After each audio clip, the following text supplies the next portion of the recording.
All right, here we go. What is going on, everyone, and welcome back to the CHB Podcast. Today I'm joined with good old baby Burton, Will Burton. How you going, mate?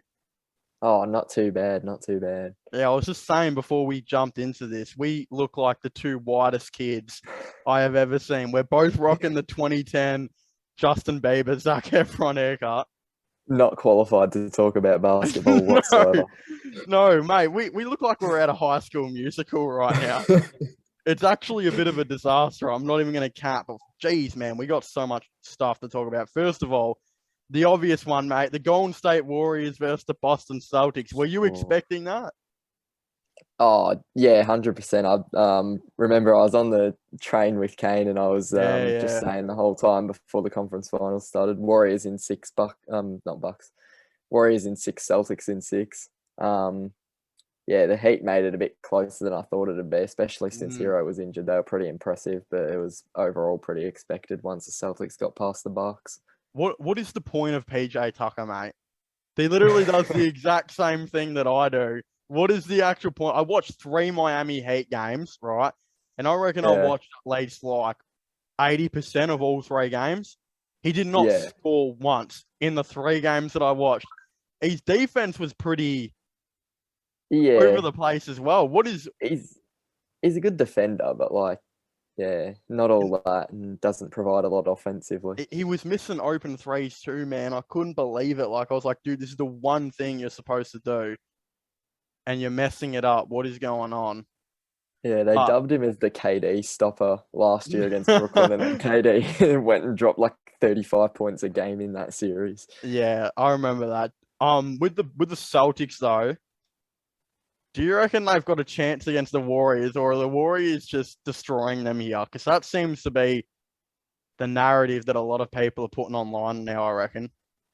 Yeah, no, I think Boston. There's some people that are saying that Boston have a chance, but I think Boston are a lot more of a chance than most people are recognizing. Outside of the first round against Denver, who were, like Denver's not a really good team, especially defensively. They looked invincible against Denver, but they got blown out in Memphis in game five without Morant by like 50 points. Mm, And they didn't they would be expected to beat the Mavericks. They're expected to beat the Grizzlies without Morant. They're expected to beat the Nuggets. They've yep. really performed how they don't look unbeatable. And Boston is probably the perfect matchup for them. If the Heat got through, I think that the Warriors would just dominate them, but the Celtics do have a lot of size and a lot of defense. I think I could see the Warriors winning the chip, but here's a big call. Warriors to win the chip, but Steph Curry to miss out on Finals MVP again. How Marcus funny would it Smart be if is it went to going to Wiggins? literally, bro. Every time, I swear, every time he plays on anyone somewhat good defensively in like the playoffs, he goes missing at times. Bro, there's literally a bloke that's playing for Melbourne United right now who's called the Curry Stopper. Matthew Dellavedova, man. I don't know about the Curry stuff. He ended up on an IV drip after game Yeah, two, chasing him yeah, around the perimeter the whole game. very, But very true. Do you if reckon that's what's Marcus Smart stopping him, stops him though? I don't know about stopping him, but slowing him down. He hasn't Preventing him? looked. He hasn't looked insane like he was Mm, towards the end of last year. Had that yeah, slump mid-season. Obviously, he's gotten better since then, but he hasn't looked unbelievable. yeah. Him and I think, to be honest, the key for the Warriors is guys like Jordan Poole and Andrew Wiggins stepping Mm. up, especially Wiggins defending Jason Tatum. That's a very interesting matchup there. But I think Curry will sort of have his usual production. You're on to something with Wiggins because every single playoff game I've watched, Wiggins has been like really, really good. I remember this one game that I Yeah, watched, which was like a week or so ago. Dude, Wiggins hit like I think it was 4 threes in a row or something like that. And dude was just, man, he's been good these playoffs in certain games. I feel like really, really underrated for the Warriors.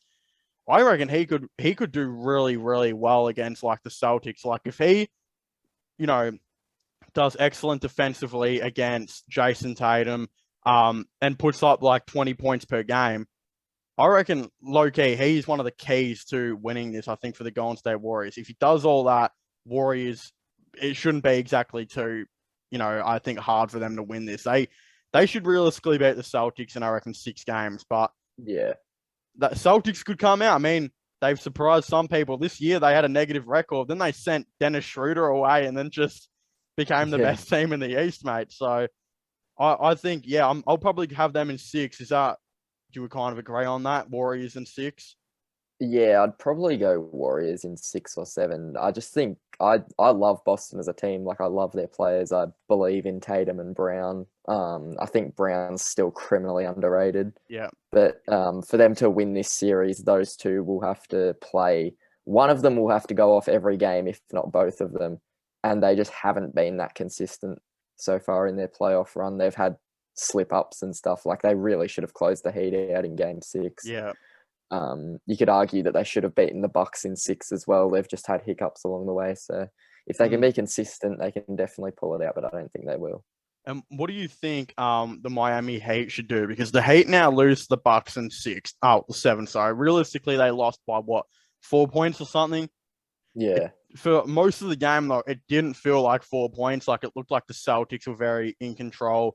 They were on top for most of the game.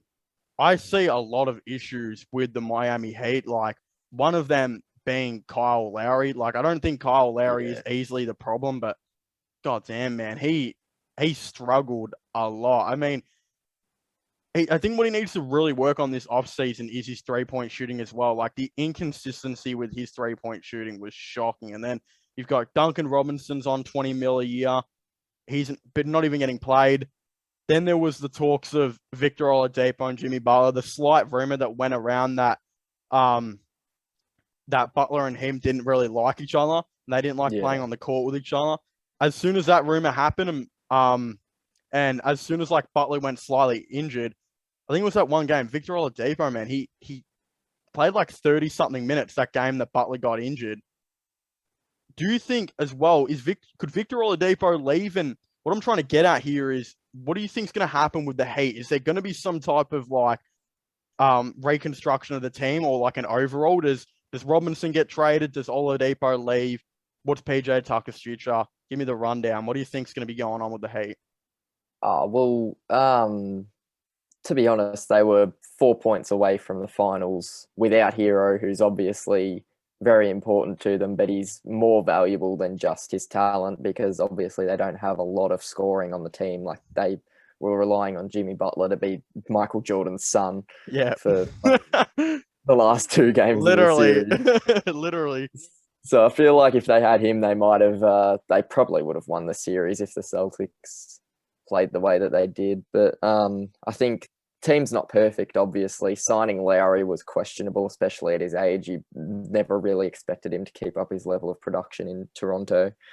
And signing Duncan Robinson to that contract is one of the most stupid moves I think I've seen in a while, because it's not like we didn't know Duncan Robinson couldn't play defense. Like, it was pretty clear that all he could do for you is shoot. Sure. So they sign him to that big deal. They know what they're in for, and then they don't play him in the playoffs. Like, how does that make any sense? I don't know. So you're saying he 100% gets traded, or can they not trade him? Is he too hard to get rid of? Well, nobody's too hard to get rid of, because I distinctly remember Philadelphia had Al Horford, and everybody said it was the most untradeable contract in the league. And wouldn't you know, he gets flipped the next summer. And then they sent him to OKC, sent him to us, and then they said he was untradeable here, and then we flipped him the next summer. So nobody's really untradeable, but they'd probably have to package in a draft pick. Yeah. I did see one that said first round pick and Duncan Robinson to Indiana for Buddy Hield.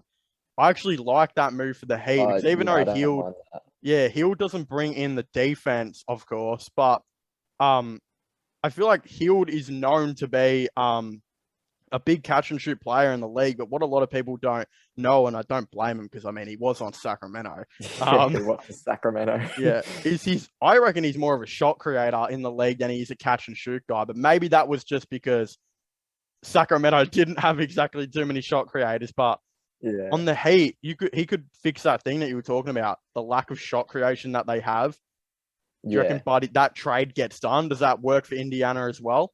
Or Indy would take probably a first round pick. If it wasn't a first round pick, it'd be another pick swap or something like that. They're just obviously a rebuilding team, have no real use for Buddy Hield. I think that probably gets it done because Hield is obviously he's got similar shooting ability to Robinson, but he's a better shot creator and he's not a great defender, but he's a better defender than Robinson, so he's at least playable in the playoffs. Yeah. And he can help fill that void left by Oladipo because I don't see a world where Oladipo stays on another veterans minimum or whatever it was. Is that rumor true, do you reckon, that Oladipo and Butler don't like each other? Or is that just someone talking out of their ass? What do you think? I don't really think it would be true. In theory, it does make sense. Like Oladipo, obviously, like he took a lot of shots down the stretch of that game 7. He clearly still feels like he's that number one guy, like he was in Indiana. I mean, it's understandable. It's really tough to, be the guy, take LeBron to 7, be the number one player, and then all of a sudden you have all these injuries and now you're a role player again. So it would be a tough adjustment for him. But look, they had a ultimate goal, which was a championship. So I don't really think that would have caused anything. I think Oladipo was pretty much set to leave anyway because he was on a short-term deal basically to increase his value. He wasn't really going to be a long-term piece there anyway. People say though, like, if you're Oladipo and you still think you're the first option, you can't be the first option because you're missing all of these shots. People don't understand. Do you know how hard it would be to play 35 minutes one game and then like 8 the next? Like, do you know how hard it would be, the inconsistency? You're the number one shot creator one night, and then on the other night, your goal is just to play defense, and you're not really tasked to shoot and create your own shots. Honestly, it's a really tricky goal, and I think he needs to go somewhere where he can be like the second or third guy, but also bring his defense. Role. Yeah, define role where he starts at the 1 or the 2. And I have been saying this for a while. And I hate when people do this because I hate when people say everyone needs to go to the Lakers. You know what I mean? But Oladipo is a guy who I think would be good on the Lakers, especially if they moved on from Westbrook down the line. I think it would make a whole lot of sense to maybe bring Oladipo in the guard, the 1, play him as the 1, and do a similar thing that you did with the year where they won the chip, where Avery Bradley actually started at the 1, and he would defend point guard, he'd ball handle a little bit, do all that type of stuff. Do you reckon Oladipo would fit the Lakers? Is that a move that he should make? I think there's a lot of teams that Oladipo fits because obviously the one thing that that you're getting out of him is elite defense. That's one thing that he hasn't lost. He's been streaky on offense and, superstar mentality, no superstar shot making sort of thing, but the defense is always going to be there. And then there's always that potential for him to get back into some form. Obviously, I don't think he's going to get back to his 2018 days, but something, in the 18 to 20 points a game range with good defense and a little bit of playmaking thrown in there. I don't think many teams would pass that up at all. Yeah, and that's if he stays off the injury, though, of course. That's a big what if. So, yeah, you just said all that, but what does the contract look like? Because he's only been getting vet minimums recently. What could you see him maybe receiving? Or does it depend on the situation? Because if the Lakers get him, it definitely would be a lot less than probably a team like Orlando or something like that, right? Yeah. Oh, look, it depends what team he goes to. Obviously, a contender's going to have to pay less than a small market team or whatever, but I think it's in the range of 10 to 15 million. Obviously, you're paying a little bit extra for the potential and you're also keeping the price down for his injury history and all of that. So I think that's sort of the sweet spot where you're not making too much of a commitment, but also at the same time, there's potential for him to outplay that. At the top of your head, do you have a team that would be good for Oladipo? Because as I said, the Lakers, while you think the Lakers, I thought would be a good team because I think he would make sense there, especially if they're looking to add defense in and maybe another shot creator. I think that could get the job done. I wouldn't say the Bucks. I mean, they've already got that. You've already got Drew Holiday, who's a lot better. Just a better version of Oladipo. Way better version of Oladipo. Yeah. Top of your head, is there anyone that comes to mind? Like, I'm going to check the NBA teams real quick myself just to see if there is any situation where I could see him maybe going to. Got anyone for me? I'm just having a look at the teams now, but if we're talking contending teams, because there's every chance that he goes to some rebuilding team to rebuild his value even more and Very give true. them a couple of good years. But yeah, just looking at the list of contenders, I mean, Philly, I guess that they don't really need more guard play. A team like Brooklyn could use his perimeter defense because their defense is fucking shocking. That Um, that's like the best way you could put it, isn't it? It's yeah, pretty bad. pretty much. You just have to be blunt sometimes. Mate, when they got rid of DeAndre Bembry, I was like, oh no, there goes their only somewhat good Their perimeter guy. only good defender. If he goes to the Um, Golden State Warriors, I'm calling hacks, bro. That's got to be some cheating going on there. Nah, that won't happen. Oh, a Surely not. team like the Clippers. I don't know how much space they have for more quality role players because it seems like they've got a million of them. But he looks like, I mean, any player would fit in with the With the Clippers. They've got a Clippers, yeah. I pretty love Ty versatile Lue's team. coaching too. It's low key. I love Mm, to see his triangle offense play that he kind of brought back with Kawhi. Like that really, really worked. You know what? One team, if Minnesota get rid of D'Angelo Russell, yeah, that'd be an interesting team for Oladipo. Like imagine if they get rid of Russell and like bring in a somewhat good power forward. And you bring in like Oladipo defensively. Like look at that trio of defenders that would start: Patrick Beverly, Oladipo, and Anthony Edwards. That would get Timberwolves fans yeah. excited for the first time since hearing they might relocate to Seattle. If you ask me, so I don't know. Oh my god. That would be a good No, one. But I think the Lakers are the favorite for me. I'm looking at this list and I'm just thinking, what teams are better than a fit than the Lakers right now? hmm. Like a team that actually desperately needs a guard is LA. Like they really need that guy. Oh, well, the Lakers need everything there. They really do, and defense as well. So yeah, I'll Off the probably have book. them going. I'll probably have Oladipo going to the Lakers. I reckon that's my team. Yeah, no, I just have no idea about the Lakers. Like, if I was their GM, I would have Quit. no idea what to do. I wouldn't even know what to do with them in 2K, bro. That's how. That's how Yeah, out of a position they're in. they're in a shocking place with OKC though, because obviously you're a big Mm, OKC KFC mate, OKC. big KFC fan over here. Oh, Sponsor that's me, right bro. too. You're a big OKC fan. Of course you guys had to go out and win the lottery, because you don't have enough picks out there. You got pick number 2 now. And realistically, you can't lose. There is not a No, situation where OKC lose with that second round pick unless they take Jaden Ivey for some strange no, reason, we which you won't. wouldn't think would happen. So it begs me the question, who will OKC draft? How do you see this playing out? Like, and this also comes into it, like, who's Orlando drafting in your mind? Because I thought there's no way Orlando don't take Chet, right? He's the most, Mm, he's the best. I don't know if he's the best player in the class, but he's clearly got the best ceiling. I mean, could be yeah, an absolute freak obviously. in the NBA.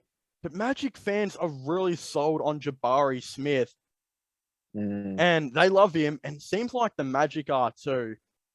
Do you see them taking Smith or Chet? And what do you see OKC taking if this plans out how you think it does?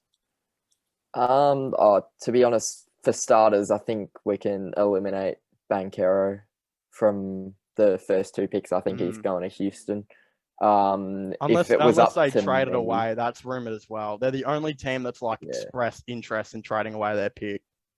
Oh, if I was Houston, I'd still be happy with Banchero. He's Mm. obviously very NBA ready, very good offensive skill set, looks the goods.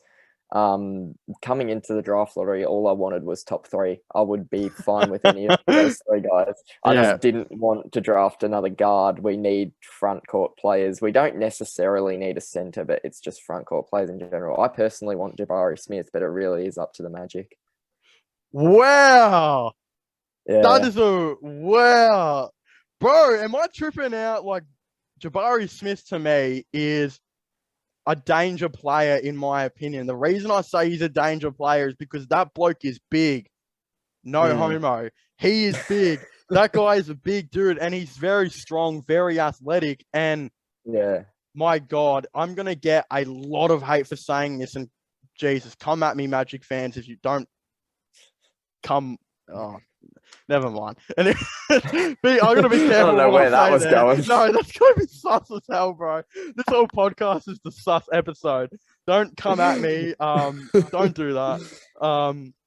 But when I watch Jabari Smith, I always, and I'm not saying he's anything like him, but I always get nervous now with these power forwards that are built and strong and look NBA ready. Ever since I watched Obi Toppin play, because in college everyone's like, this dude can be straight into the NBA, this and that. He's can shoot, he's very good athletically, all this type of stuff.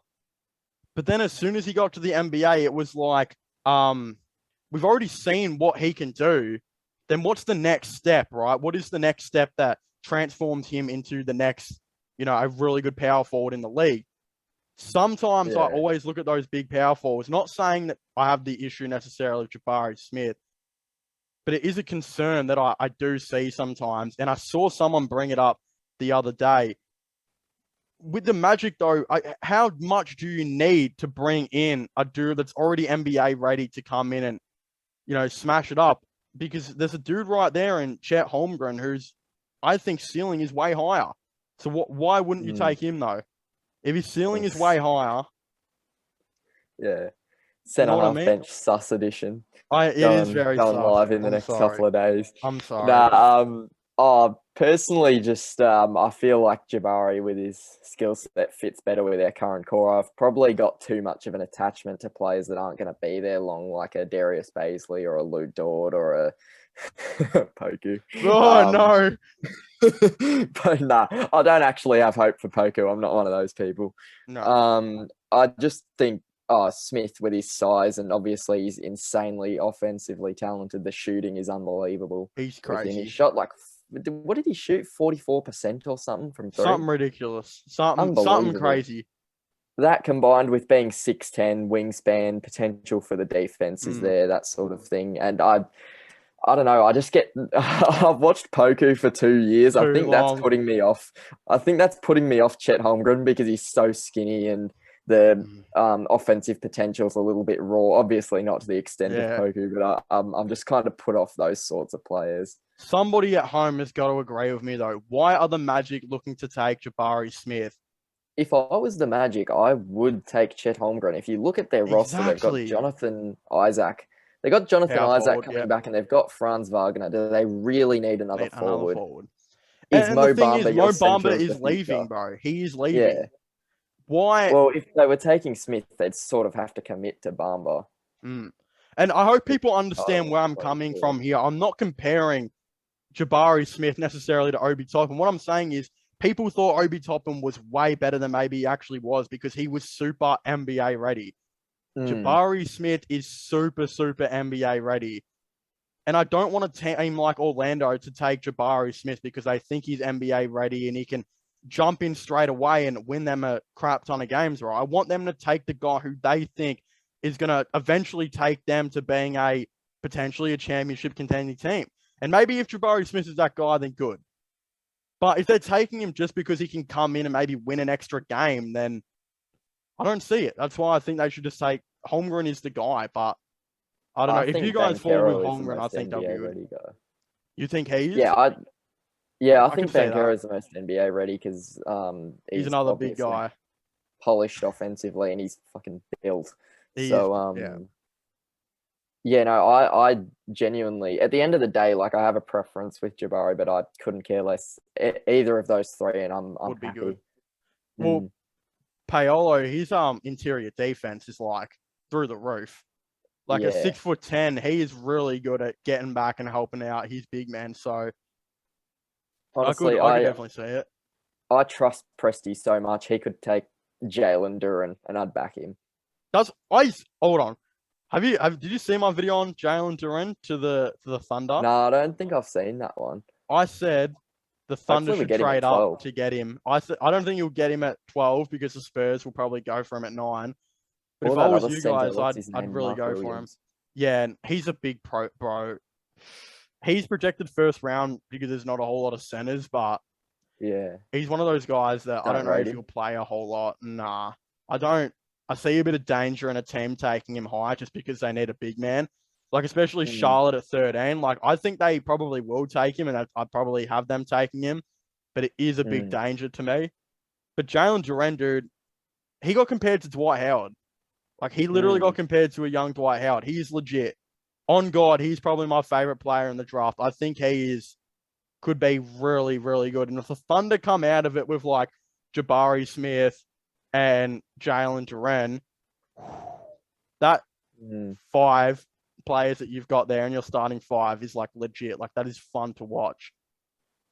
Well, I'll back you on the draft takes because you had the Scotty Barnes thing last year that went pretty well for you. Do you want to tell people what I said about Scotty Barnes for anyone who was banging on for so long about how the Raptors were going to take Scotty Barnes and how bad Jalen Suggs was. I don't think Jalen Suggs is that bad. I think he's still got room to be a good player, but this man was all up on the Scotty Barnes hype train long before it happened. And this was this was last year when he was projected to go to OKC at 6th, and I really I got hyped for Scotty Barnes, and then all of a sudden Toronto takes him. I'm like, who the hell are we going to take now? And we ended up with Giddy, so I'm pretty happy with that. But yeah, it was a bit of a shocker.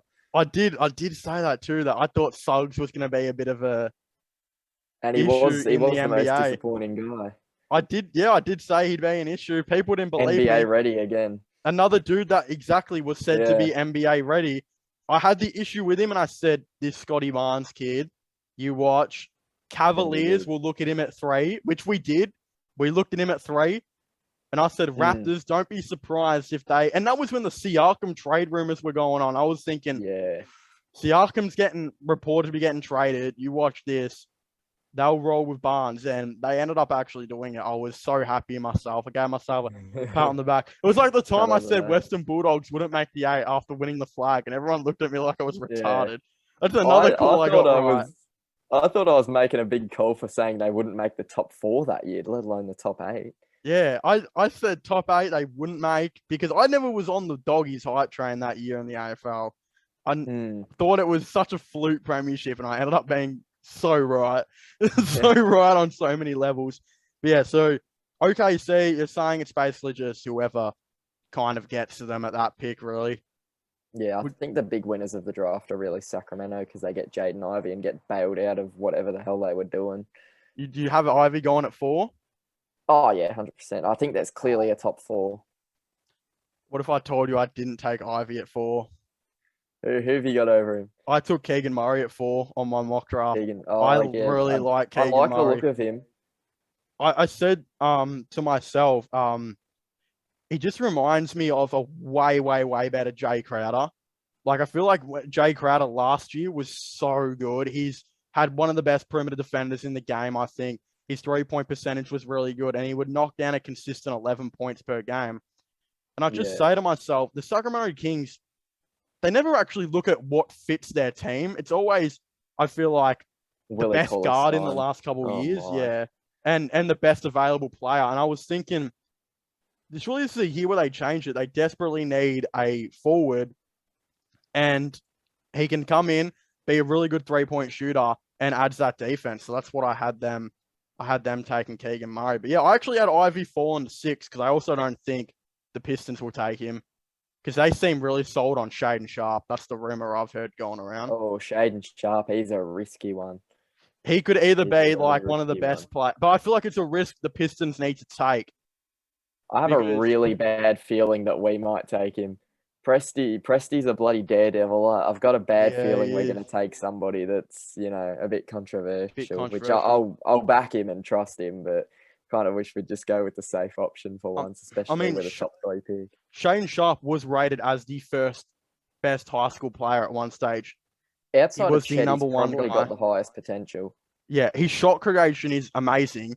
Like, he knows how to get the spot, but his defense is what some people look at. Yeah. But I was thinking if the Pistons draft Killian Hayes at 5, then you're automatically, draft Jaden Ivey at 5. You're automatically just throwing Killian Hayes away. Like, he's got no future. I'm not drafting Killian Hayes at 32. No, exactly. But I was thinking at least if you draft Shaden Sharp, Killian Hayes could somewhat actually maybe have a role next season for the Pistons. If you draft Jay and Ivy, there is no point of Killian Hayes. Literally no point of him on that Pistons team. So that's what I was thinking when it did come to that. But when it comes to OKC, who should they target? What free agents would you like to see Oklahoma give the nod to? And because they haven't really signed anyone in how many years? Like, yeah. Surely this is the year where they maybe take a flyer on a couple players. Like a Dante DiVincenzo is supposed to be cheap, could add some value to this Thunder team. Type of player like that.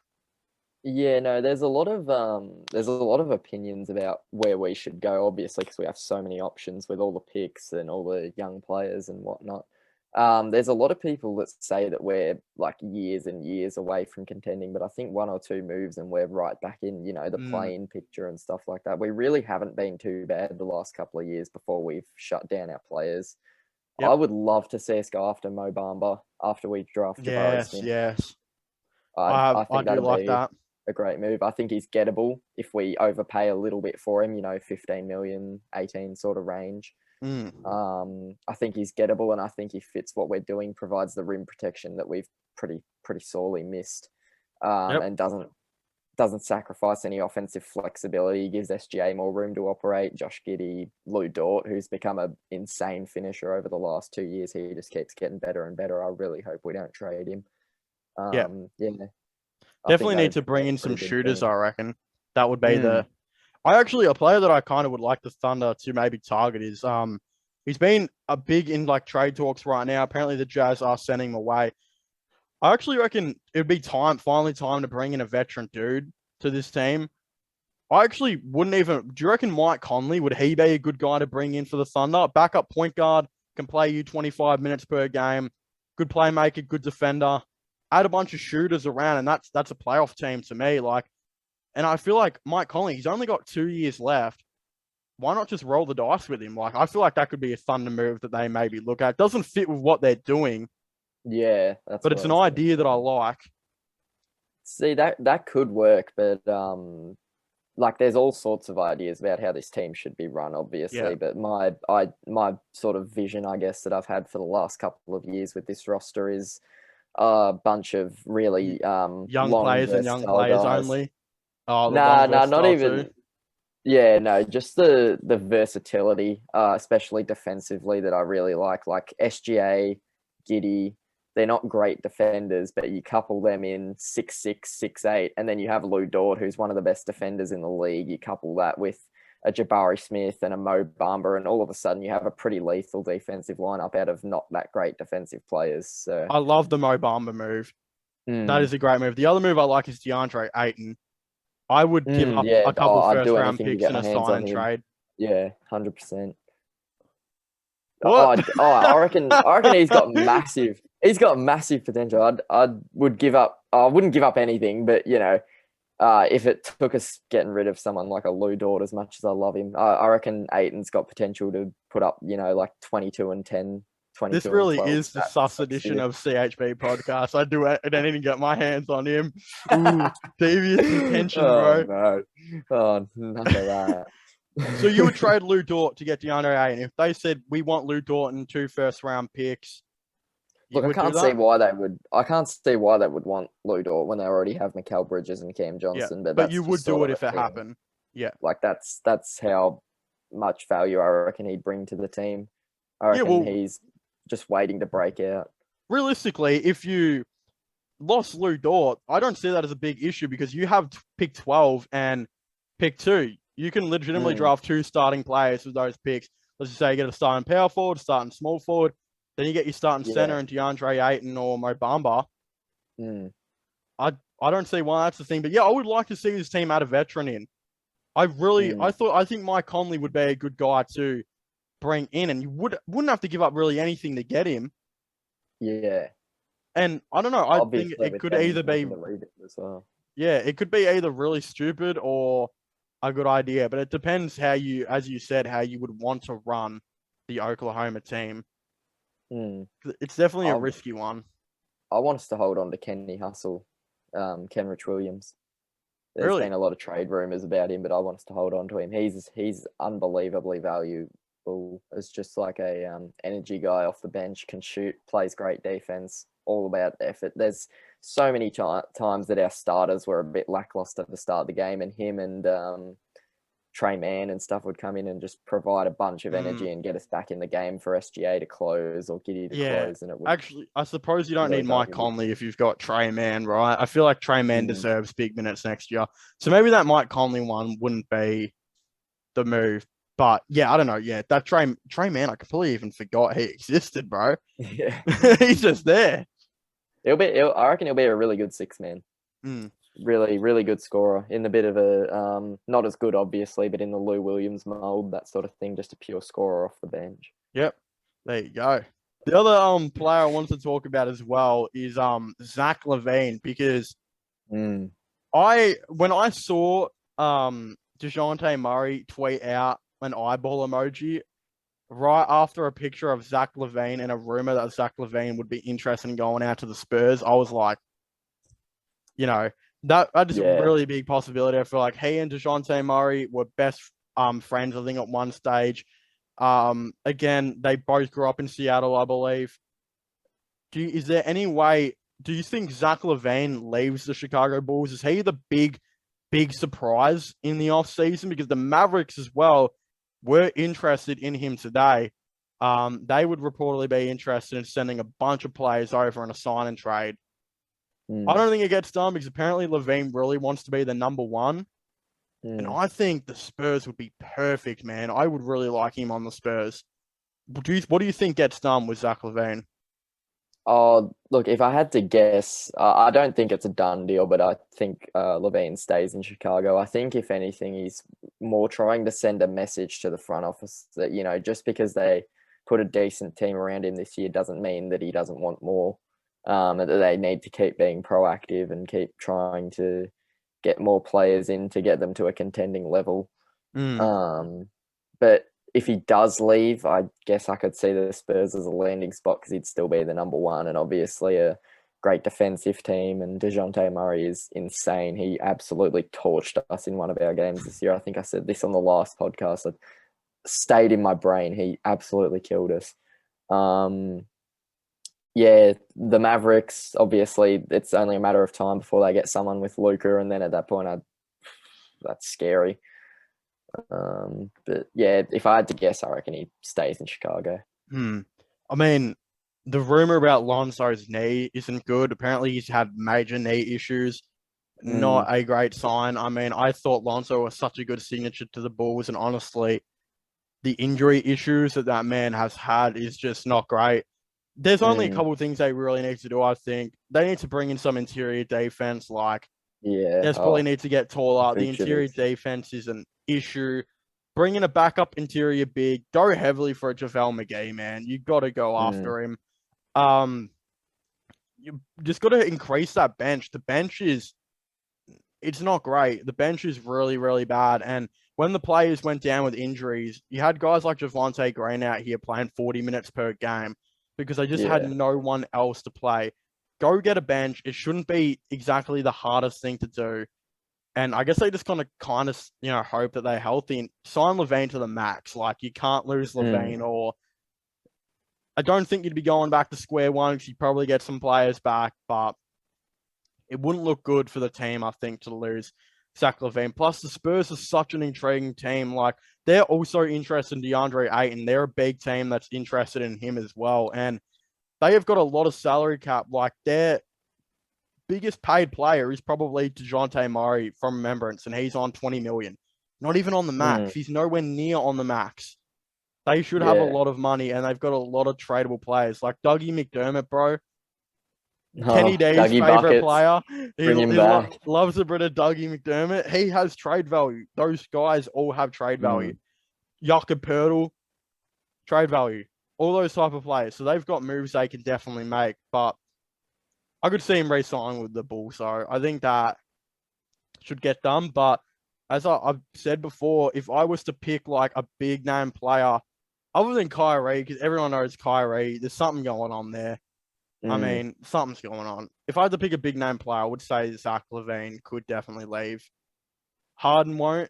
I think you and me can both agree the 76ers will give him $1 billion. I think wouldn't that will if I probably was happen. Philly, but it probably kind of has to, considering that they gave up a fair bit. That's exactly right.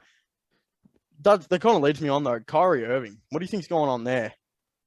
Oh, it was pretty easy to see that coming. Obviously, sat out the whole year because of the shot or whatever it was that was going on there. At the end, it just turned into an absolute bloody shit show. But I can understand Brooklyn's hesitance to sign him to a long-term deal, and I can understand his hesitance to sign a short-term deal considering his talent. So I think they'll eventually get that done, because really, if it was just Kyrie, Brooklyn could afford to lose him. But if they lose Kyrie, they also lose KD, and I don't think they're going to do that, because KD is the Brooklyn Nets. They traded everything. They basically let KD build this team from the ground up. So I don't think they can afford to lose Kyrie just for the sake of him. You're not wrong. That rumor that came out of nowhere that LA and Brooklyn secretly had the GMs had a meetup, and there was a rumor. Did you hear about that? No, I haven't heard this one. LA GM and Brooklyn GM reportedly met up to discuss Kyrie, because Lakers really want him. There's no secret behind that. But everyone was like, Westbrook for Kyrie Irving. No.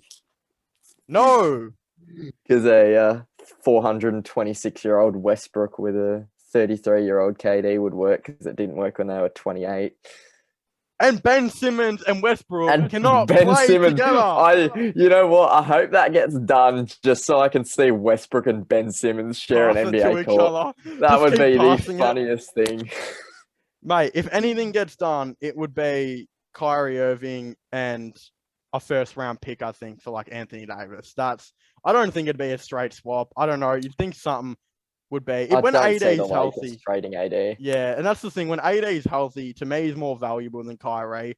Kyrie is. I don't want to say a great scorer. No, I don't want to say what I want to say. I mean, screw it. I'm probably never going to get hired by ESPN anyway. Kyrie Irving's known to be a locker room cancer, is what I'm trying to get at here. And that devalues him so much. I mean, he's already up for trade right now. They're already looking at it. I just don't know if he gets back, man. What would, if you were Kyrie Irving and you were told that they're looking to trade you, they don't believe that the earth is flat like you do. They don't believe in your anti-vax thing. What actually keeps Kyrie Irving at that Nets besides wanting to play for Brooklyn like he did and loving Brooklyn? If the LA team want you, if the Lakers are out there looking for you, and they offer a much better deal than the Nets, that's where I can see this shifting in a way. Well, that's what I was saying before, was it's basically just hesitancy to commit on both sides. I feel like that what the Nets are doing is playing a bit of hardball and trying to bring the price down, or the amount of time, just because they feel uneasy committing to him, which is obviously understandable. But I don't see a world where they don't cave in eventually, just obviously so they can keep KD, like I said before. But if it gets to the point where they go too hard in those negotiations and they piss him off and he just goes, screw this. That's it, I'm gone. I'm going to Oklahoma. That is a possibility. Come to OKC. We have SGA. You have a bunch of anti-vaxxers in Oklahoma, are you? Fan favorite instantly. And the S flat. Does it get any better? Yep. Does he like his cousin? I don't know. No. Oh no.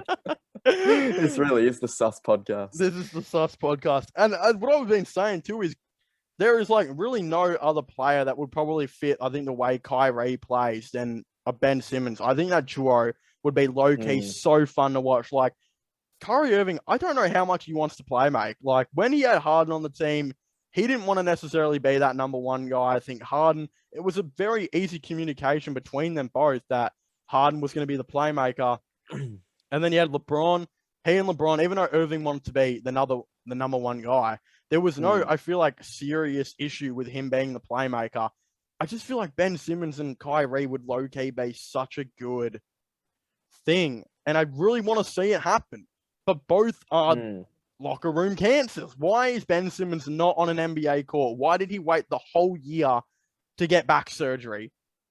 Yeah. Look, Kyrie's always been at his best when all he has to do is score. When Yeah. there's no other, he doesn't have to play defense, he doesn't have to pass. Even though he can theoretically do those things, he's always been at his best when he's just been asked to score. When he was playing with LeBron, at the end of the day, he was the scorer. LeBron was doing everything else. In Boston, obviously, not a lot of other playmaking on that team. Yeah, a lot he of was kind of talented forced to be the scorers, playmaker. but he was forced to be the leader and the playmaker, and it just didn't work. I feel like he cops a lot more flack than he should for the Boston situation. I don't think it was all on him, even though he was a large part of it. And obviously he's been successful. It was like 16 games, but in those 16 games with Harden, KD, and Kyrie, they looked unstoppable with Harden as the playmaker. Like nobody was beating them. No, yeah. So I mean, they got to bring him back, right? Fun. It would be fun. They got to bring him back. I don't want to watch Westbrook and Ben Simmons play together. If Westbrook and Ben Simmons win a championship, that's the day I quit YouTube. Like, that's the day all my NBA expertise or whatever you want to call it just gets thrown out the window.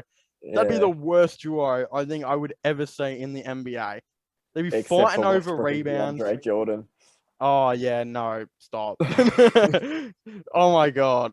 Dude. Oh, DeAndre Jordan is probably the worst. What do you call that one? The cancer lineup? I think DeAndre Jordan, how LA started him, then they finally realized, hold on, he might be the worst player in the NBA, waived him or whatever. Then Philadelphia signed him, and he ended up starting games on Philadelphia. Might have been like the most insane thing I've ever seen. Like, how does that happen? He should be playing in Australia for the local Mornington Peninsula team. He should not be NBL ones, not even the NBL. He should be playing Frankston Blues. Whatever high school Julian Newman is playing for. That's who he should be playing for. Oh my! Remember when Julian Newman's dad kept saying that Julian Newman was going to get signed to an NBL team? He didn't even get signed to an NBL 1 team. The last time I heard of Julian Newman was when Xavier wouldn't shut up about him for 2 weeks in like mid-2020. And before that, I haven't heard of him since 2016. Where's Michael Zamba, bro? He needs to make a Julian Newman video ASAP. Steph Curry with a 40-inch vertical Julian Newman. No, the best one was the Jeremy Lin one. What happened to Jeremy Lin? That was his best ever video. Mike Zamba was a goat, bro. I swear to God, his videos were like so entertaining. But yeah, no, DeAndre Jordan can suck my bottom. Oh. So homo. Lots of homo, I mean. No, the bigger mistake was the Nets getting rid of Jared Allen instead of DeAndre Jordan. That is probably one of the worst mistakes I have ever seen. It sounded horrible at the time, and it looks even worse now that Jared Allen has suddenly turned into the Cleveland fashionista that he is and an all-star. That was a horrible Julian Newman, bro. Jared Allen dumping his balls on Miles Plumlee's head was the funniest game I've ever seen. He had 29 points, 22 rebounds, and like 4 blocks or some shit. And it didn't even look like he was trying a whole lot. Mason Plumlee is either really bad or Jared Allen is really good. I feel bad for Mason Plumlee. He's supposed to be the Hornets center, and there's so much pressure on any Hornets center because obviously they need one so badly, and he just failed miserably. When he was shooting free throws left-handed at the end of the year because he was shooting like 33%, I actually couldn't watch. It was unbelievable. It's so bad. They got to do something. He's all right defensively and he's a good playmaker. But the thing is, when you're so special offensively and not a good special, he's so special offensively, your passing kind of gets cancelled out. And then the defense is sort of just, it's okay. Yeah. Don't get me wrong. Mason Plumlee is a good backup big. Like, I feel like Mason Plumlee is going to go be a backup big on a good team next year if they trade him. But he should not be starting for the Hornets. No chance. I think we'll probably move on to AFL right now because one of my favorite things has kind of come up, and I love how this team is being so aggressive with realistically everything they're doing right now, and that is the Gold Coast Suns. I think the Gold Coast Suns next year will be one of the best teams in the AFL. If it's not next year, it will be the year after. This is the only time I've ever said this about Gold Coast. I've never predicted them to make the 8, but something about their team is really starting to shape up. And there's a rumor that they're already going and being aggressive for players, with it being reported today. I'm reading this right now. Gold Coast Suns are leading the charge for Taylor Walker's signature, per Chris Dietmar, something I don't even know. And don't get me wrong, Tex is not a great player, right? I think he kicked 50 goals last year. This year, I don't think he's that good. I mean, I don't know how he'll be next year, but I'm glad they're being aggressive for these type of players because they haven't done something in quite a while. I thought the Marbia Troll signature was brilliant. Levi Casbolt won. Levi Casbolt is in career form. But in previous years, they've gone very quiet in free agencies and haven't done a whole lot. And if you can get Tex Walker to the team where he can maybe kick maybe a goal per game, a goal every game, do his job, just be a big-bodied half forward, come in fit, I think it'd be a brilliant signing for the team, honestly. Like, to bring in a dude that could still maybe kick nearly 30 goals for you in the season while being just a big body, I think would be a really, really good thing. And apparently Adelaide haven't offered him a contract yet. That's what's being said. Yeah. Is this a good signing or am I overlooking it? I think obviously it'd be good for the Suns. I mean, they're obviously building towards something now. It has looked that way in the past, but it really feels like it's gaining some sort of steam now. It's not in the early days when it was Ablett taking on 22 players, or a couple of years ago when they had all the high draft picks and then they all walked out the door. I think, to be honest, I think Tex would be a lot better for them than what you were saying, like 30 goals, because he was in some really good form last year, obviously, until the whole racism incident happened. Are we going to say that's why Tex dropped form? Are you going to say that's the reason? I think that's why Adelaide are getting rid of him, obviously. I don't think that's because... Like, I think the fresh start would do him good. Obviously, he's getting older, so he'll drop off 32, a little bit 33, he's a little bit older. But I think the fresh start could do wonders for him. And with that midfield, they could provide him with some better service than Adelaide have. And I think he could do pretty well for himself. Not just that, Gold Coast have...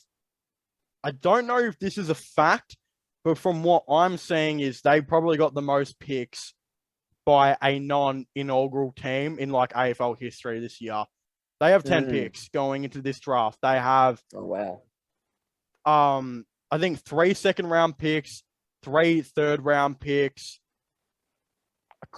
They could have 2 first-round picks. I think they have a lot of picks, and they're going to trade a lot of them away to bring in certain players. There's been rumors they're already looking at Nathan Broad from the Tigers. They get a Tiger every year, so don't get me wrong. I wouldn't be surprised if Nathan Broad went up there with Brandon Ellis, who was his best mate at Richmond at like a certain period of time.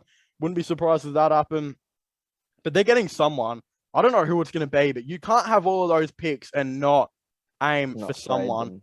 My issue with them is what's going on with Mac Andrew, bro? What is Mac Andrew doing? Because if they bring in Tex, they're going to have a really established 4. Jared Witt, Tex Walker, Marbia Chol, and Ben King. That 4 is very, very good. Ben King coming back is so huge. I think they could probably make a push for the 8 next year. They could arguably be in the finals right now if Ben King was playing.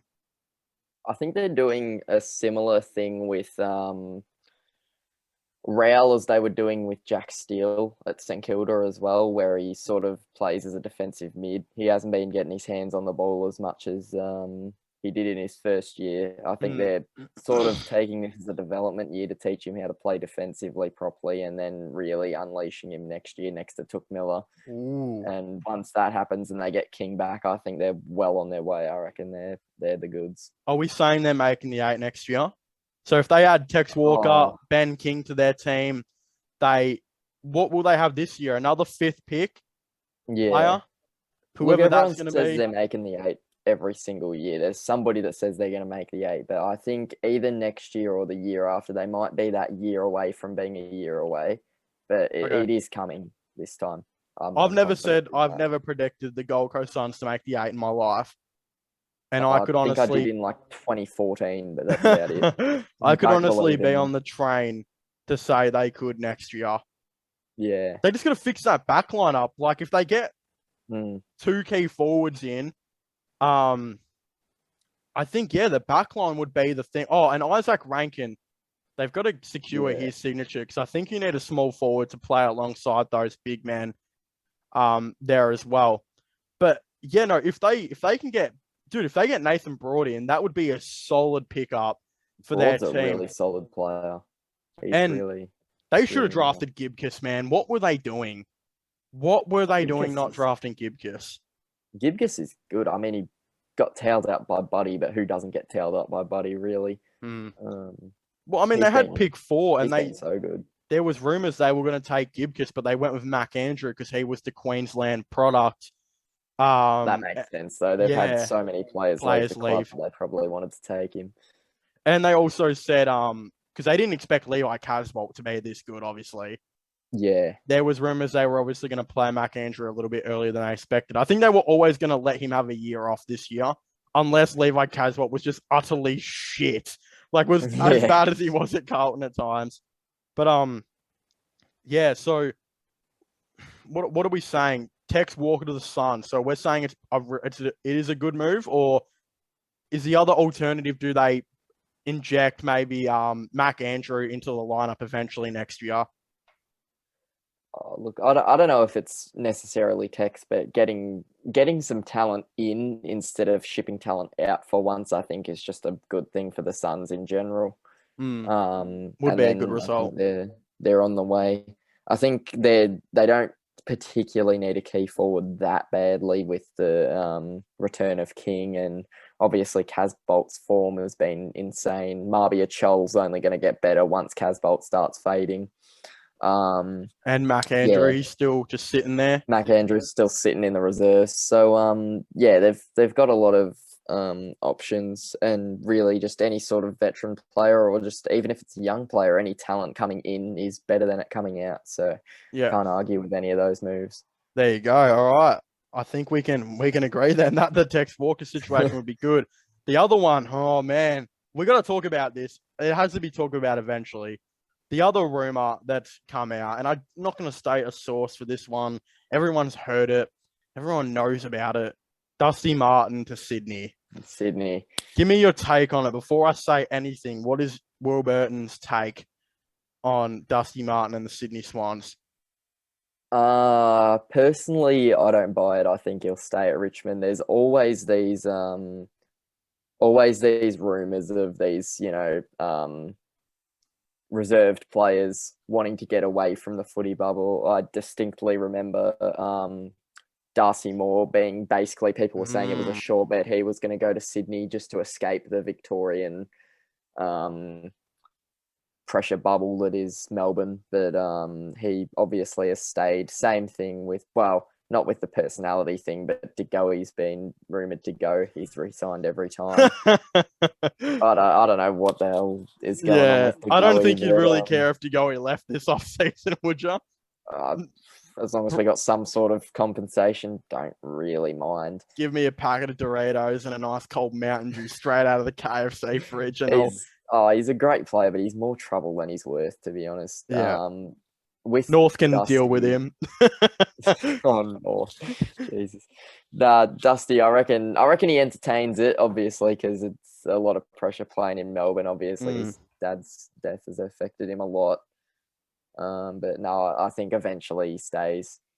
I said before the year started, I said to Kane, and Kane kind of laughed with me on text. I said, I wouldn't be surprised if Dusty actually retired when his father passed away. That, of course, didn't happen. I definitely think he contemplated it. Like, I think there was a lot going 100%. On there. And I think as the weeks went on, Kane was kind of like, I could actually be onto something here. And then when these Sydney Swans rumors came out, a part of me was actually thinking, because he didn't retire, is this the alternative that he had going on? Then it was said somewhere, I think it was in the Herald Sun the other day, they were saying, reportedly Ralph Carr flew up to Sydney the other day. Now, Ralph Carr manages a lot of players. Yeah. There are a lot of them. So as soon as he goes to Sydney, that would be the thing.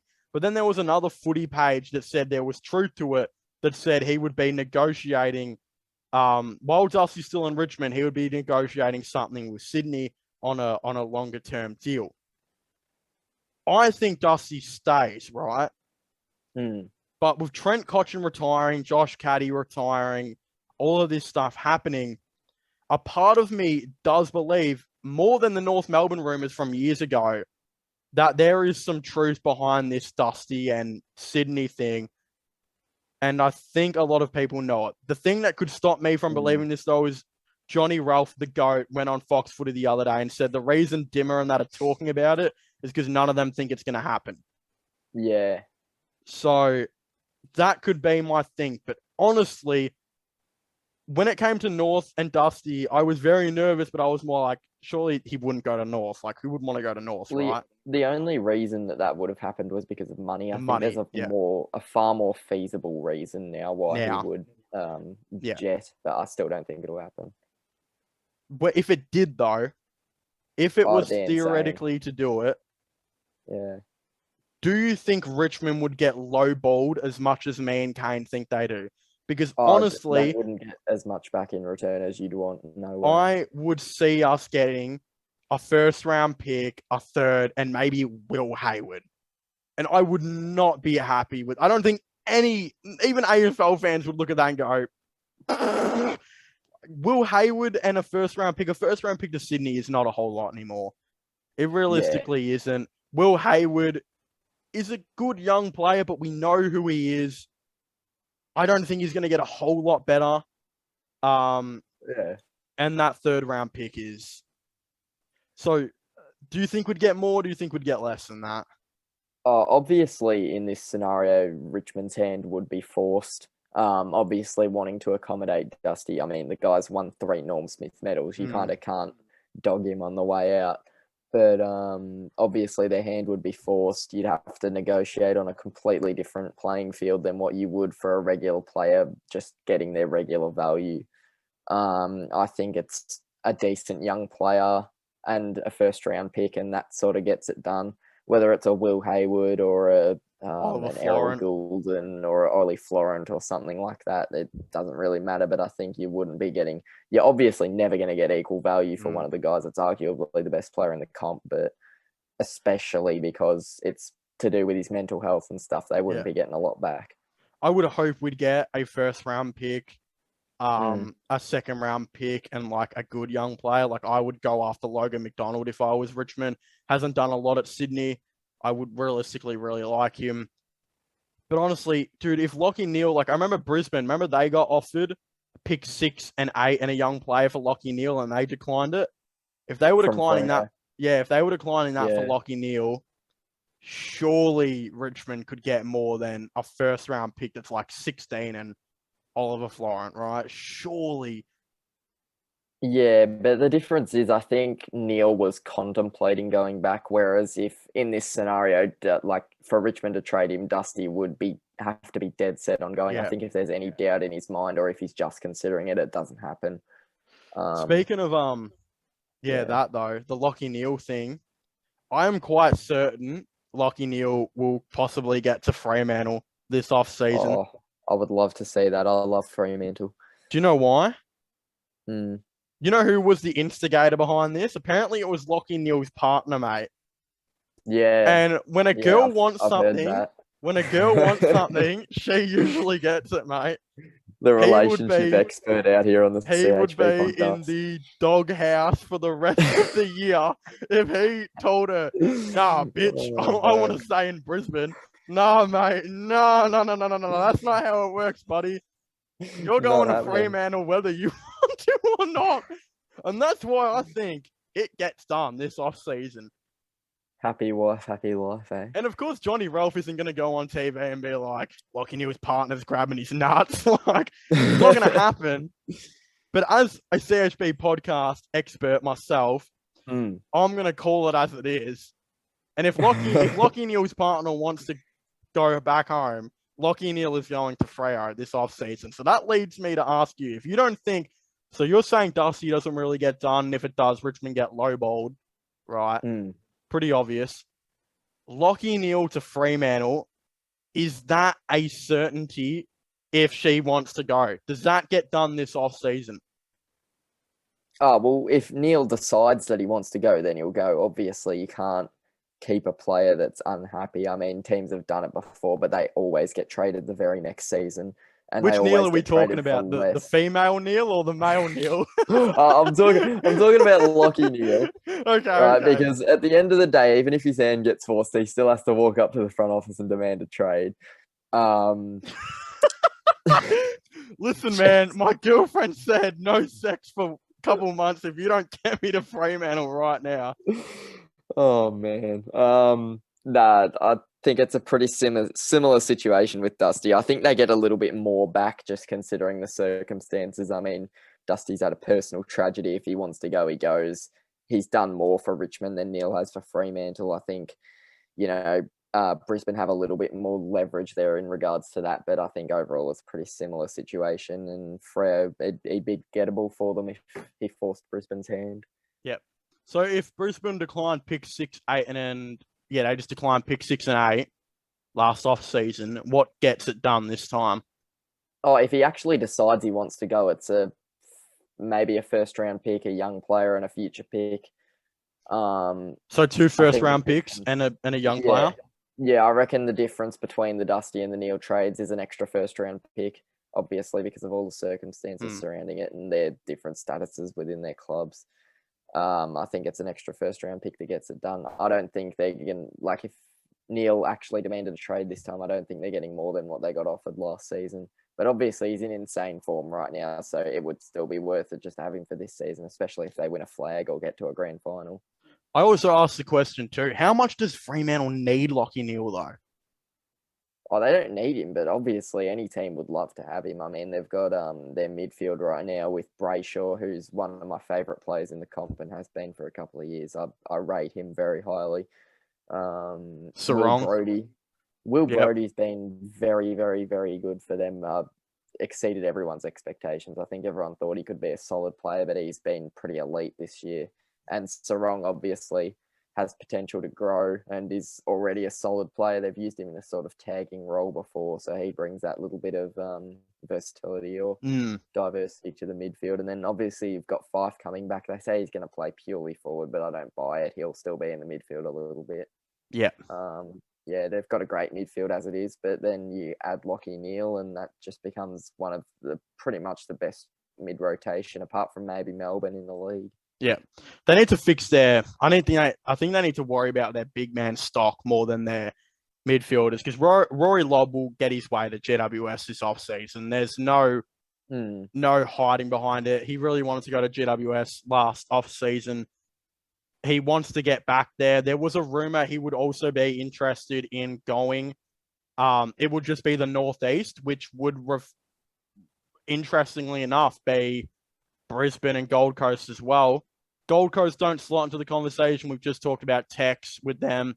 They've already got Ben King, Levi Casbolt, Mac Andrew, Jared Witts. They're big men. They're fine. But Brisbane, though, where I'm kind of going is here, if it's a Northeastern team that he wants to go to, but it's preferably GWS, does he have any spot in Brisbane's team? Like, how much extra value does he add? And could they maybe say, all right, well, we can take Lockie Neal off you. We'll do all this and that. Could Rory Lobb, though, get sent to Brisbane? Is that a thing that could get done? Yeah, no, I think that makes a lot of sense if Lobb decided that Brisbane would be a good alternative to GWS if they couldn't get that done. He could be a part of that trade. I don't think he holds any value in that trade. I think he's purely just there to be part of the trade as a swap. I think they still give up the 2 first-round picks and the other young player. But really? Yeah, no, I don't think he holds much value in terms of Lob's what having being a good trade. year, man. He's having a really good year. He is having a good year, but he doesn't. I think he is better than McInerney, and he adds a little bit of another dimension to their forward line. Obviously, just a bigger physical player. I mean, they've already got Danaher, but it doesn't hurt to have a little bit more height in there, especially when he Yeah. can swing into the ruck.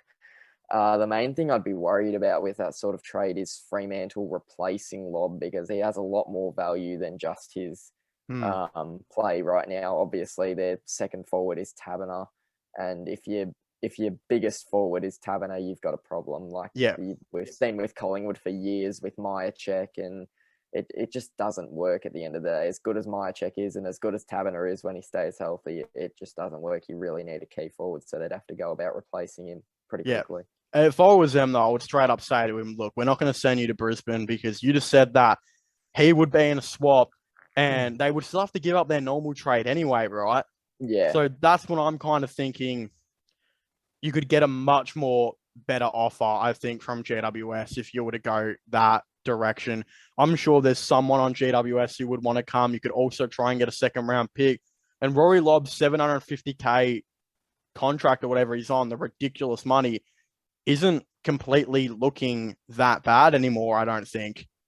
So yeah, that's how I see it. I think it makes that makes a lot of sense as well. And yeah, I think he will probably get his way to GWS in the off season. But realistically, this footy off season is going to be probably the biggest we've had in a long time, because I think the last couple of off seasons have been, quite frankly, really boring. Like, pretty bad. There hasn't been really anything that's gone on. And, mate, if Lockie Neal and Dusty both move this offseason, it's already automatically the biggest offseason in, like, bloody forever. Since Buddy, realistically. And then you've still got great, solid players like Rory Lobb that could be on the move. And another one that I'm going to talk about now, Jordan De Goey. What goes on with him and Collingwood? Because he's never finished in the top 5 in the best and fairest for Collingwood. And he's going to be asking for big money. I'm pretty sure he has another court appearance in a month. Where does he go? Does Collingwood even bring him back? How does that even look? What do you think happens there? Look, I think if it's for a reasonable price, we can bring him back. He played very well on the weekend, which had an absolute heart attack. I was at the ground. Great game, though. Good game. Yeah, he played really well on the weekend. Obviously, the talent's there. It always has been, but I would feel very hesitant if we had to overpay for him. We've already got Grundy on the books with a massive contract, and obviously the salary cap squeeze that we had the last couple of years, I just don't think it's smart to potentially risk repeating that again. So if North Melbourne or Essendon, I've heard rumours about Essendon going for him. Yeah. If either of them want to throw $1 million a year at him for 5 years, go ahead. He's so much more. He's so much more trouble than he's worth as far as a long-term deal on big money goes. I think if it's anywhere in the 700, 750K range, I wouldn't mind keeping him. But if anybody offers him a ridiculous amount of money, we don't match it. No, I don't even know why Essendon want him so bad, dude. What is their goal? I can see why North do, because North have no one. They never get anyone. You got to bring someone in eventually. Jared Pollock in free agency. Yeah, and I mean Jared Pollock's probably their highest paid player right now on $900K a year, which getting dropped on $900K a year, which is ridiculous. Something tells me though Jack Zabel is low key on $3 million a year, because if you heard the salary cap thing, how if you don't pay all of these players, you actually have to give the money just goes back to the AFL, right? You don't get to save that money up for the next year. No, the money goes back to the AFL until you spend it, right? Which means North either gave the money back to the AFL or they told Jack Siebel, look, man, we're not spending this $4 million that we've got here. Here, you have it. You go. Thank you for losing all your hair, probably giving yourself a mild stroke by the time you're 30 for being our captain. Thank you so much. Also, Callum Coleman-Jones with a salary cap scandal. Doesn't get better than that. Callum Coleman-Jones is on $500K a year, which is so funny to me. But yeah, I guess, I've only got a little bit of time left. We're going to get kicked out. So I guess we'll end it here. I want to thank you guys for watching. Please make sure to leave a like, subscribe to the channel. Thanks for joining us, William. Appreciate that. Anytime. Check out our Cliff's channel, which I'll link in the description down below. Comment your thoughts and opinions on anything that we said. And yeah, I guess we'll see you guys next time. Goodbye.